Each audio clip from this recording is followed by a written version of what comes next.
외신 소식과 리뷰를 전해드리는 BK 뉴스입니다. 최근 아베가 가장 친하게 지내고자 하는 국가는 다름 아닌 중국입니다.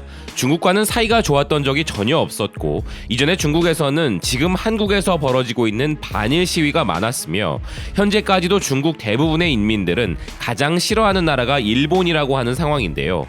이렇게 국민 감정이 좋지 않음에도 일본이 중국에 필사적으로 매달리는 이유에 대해 중국의 기관지 인민일보 계열인 글로벌타임즈는 외교적으로 절망적인 일본이 중국으로 눈을 돌린다는 헤드라인으로 기사를 보도했습니다.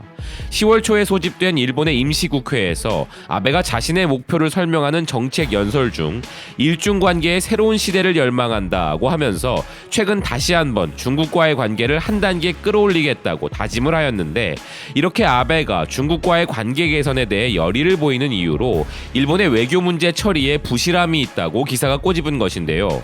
아베는 몇 년 동안 세계를 뒤흔드는 외교를 하고 있다고 자랑해왔지만, 사실 아베는 일본을 외교적 교착 상태로 이끌고 있다고 비평합니다.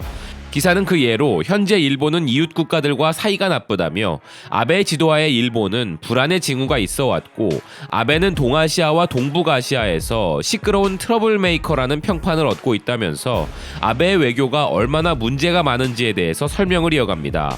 일본은 8월에 수출 우대 국가에서 한국을 제외함으로써 한국과의 사이가 틀어지게 되었고, 일본 정부의 부인에도 불구하고 이번 조치는 제2차 세계대전 당시 일본 기업들이 범한 강제징용자에 대한 보상을 요구하는 한국 대법원의 판결에 대한 보복으로 비춰지고 있음을 지적하고 있습니다.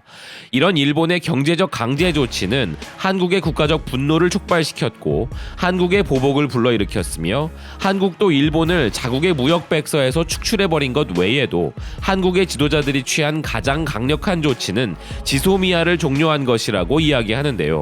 기사는 이 조약의 종료가 북한의 발사체와 같은 주변 지역의 군사활동을 탐지하는 일본의 능력을 현저히 약화시켰고, 나아가 일본 안보정책의 초석으로 삼고 있는 미국이 주도하는 동아시아의 군사동맹도 흔들릴 수밖에 없다고 설명합니다. 또한 기사는 이런 한국과의 문제뿐만 아니라 북한과의 대북 외교에서도 아베의 외교 실패를 이야기하는데요. 전제 조건 없이 협상하자는 아베의 제안에 대해 북한 관리들은 아베를 뻔뻔한 얼굴이라고 불렀으며, 북한의 이런 냉소적인 반응은 아베가 전제 조건이 없다고 주장하면서도 일본인 납치 문제와 비핵화와 같은 문제에 대해 논의할 의지를 보인 이중성으로 인하여 정당화될 수 있다고 이야기하는데요.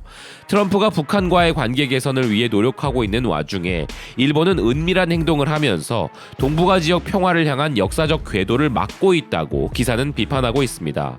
한국과 북한에 이어 러시아와의 외교 역시 명백히 악화되고 있음을 기사는 지적하는데요. 10월 11일부터 16일로 예정된 일본 관광객을 위한 남쿠릴 열도의 첫 관광이 무기한 연기되었고, 아베는 푸틴 대통령과 여러 차례 개인적 회담을 가졌지만 러시아와의 평화협정과 남부 쿠릴 열도의 반환 문제에서 방향을 잃어버린 것으로 보이고, 당초 계획했던 이 섬들에서의 러일 공동 경제활동조차 양국 중 어느 나라의 법을 적용해야 하는지에 대한 이견으로 인해 교착 상태에 빠져 있다고 지적합니다. 또한 심지어 미국과의 관계에서도 아베 외교의 실책은 드러났다며, 트럼프 행정부의 압박으로 미국산 농산물에 대한 관세는 인하한 반면 일본산 자동차와 부품에 같은 대우를 해주기 바라는 일본에게 미국은 그런 약속을 하지 않고 있다고 이야기합니다. 아베는 이 협상이 미일 양국의 윈윈이라고 하지만 이번 협상으로 일본은 큰 타격을 입을 가능성이 높다는 것이죠. 이렇게 이웃 국가들과 동맹국인 미국과의 외교조차 모조리 실패하고 외교적 무능을 보인 아베에게는 중국이 점수를 얻을 수 있는 마지막 희망이라고 기사는 이야기하고 있는데요. 시진핑 주석이 내년 방위를 확신하는 형태로만 끝나버리고 실질적 소득이 없게 된다면 아베로 인해 일본은 결국 빠져나갈 길이 없는 상황에 놓이게 될 것이라고 기사는 주장합니다. 지금까지 중국 언론이 아베를 팩트로 폭행하는 기사에 대해 소개해드렸는데요. 시진핑과 중국은 이와 같이 정확히 아베의 현 상황을 꿰뚫고 있을 것이기에 내년 중일 회담 역시 아베와 일본이 손해를 보는 방향으로 갈 가능성이 매우 높을 것이라는 예측이 되는 부분입니다. 지금까지 BK 뉴스였습니다. 시청해주셔서 감사드립니다.